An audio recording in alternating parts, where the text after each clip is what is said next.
বাবরের নামে কেন?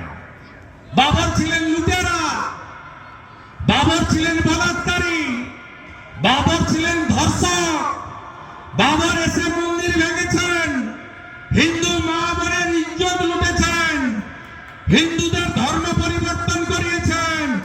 বাবরের নাম লিখতে দেব না।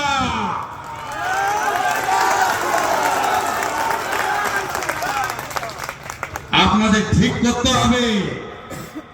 মমতা ব্যানার্জির জোর নেই, যদি দম থাকতো তাহলে বিনা অনুমতিতে কয়েক লক্ষ লোক জড়ো করে বাবরের নামে শিলান্যাস হতো না।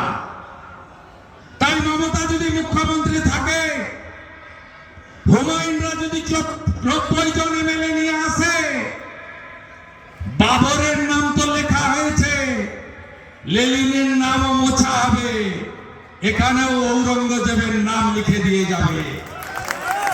আর বিজেপিকে যদি আনেন, মন্দির মসজিদ গির্জা গুরুদ্বারায় কোনো বাধা নেই, বাবরের নাম তো লিখতে দেব না।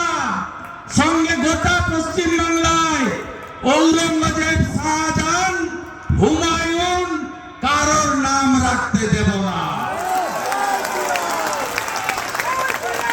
ঠিক করতে হবে আপনাদের।